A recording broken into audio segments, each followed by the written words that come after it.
Magsigang naman tayo, no? Ilagay natin tong gabi. Tapos yung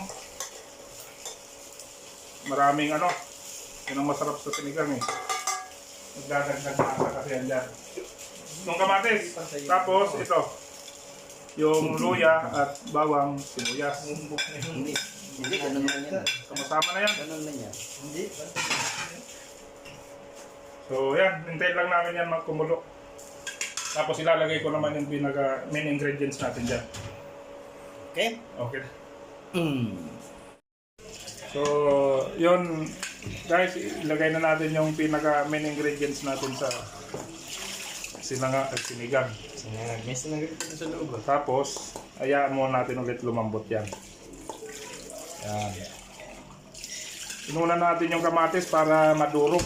Kasi yung kamatis, nagdadagdag ng flavor yung asim sa ating sinigang. Tapos itong mga to, mamaya dudurugin natin yan para medyo Lalapot yan pag malapot yung sabaw. Pag nilagay mo yung ano, lalapot. Yan. Lagyan na rin natin sa paminta mga no? Ganon din naman, lalagyan din naman yan mamaya. Okay muna yan ay doon. So guys, bali malambot na yung durog na yung gabi. Ilagyan na rin natin yan ng pansigang. Yan. Tingnan mo yung kamatis Yan ang gusto natin sa sinigang, no? Lagyan na natin yung pinaka-kangkong. Maraming kangkong lang. Masarap yan. Mulo na.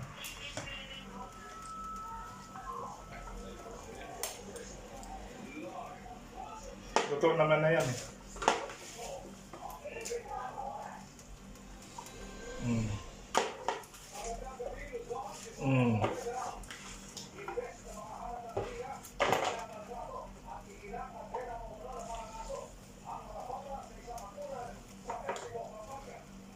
So, wow.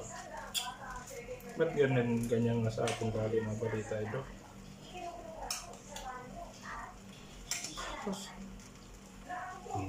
Ayun, no? Sarap nito.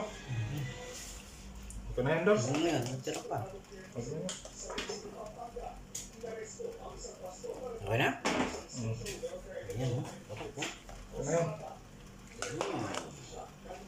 Tikman mo. Okay na. Tinikman na yan.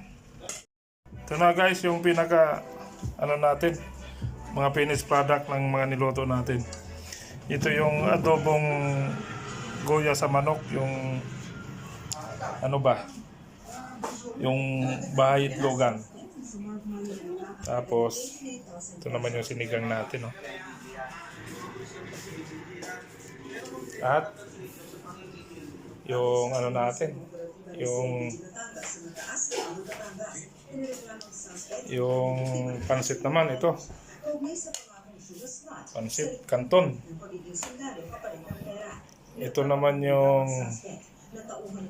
naglalatik na adobo sa gata na kal. Yan. So ito na.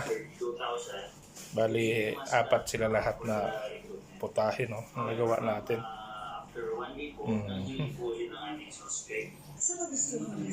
Ayan, no?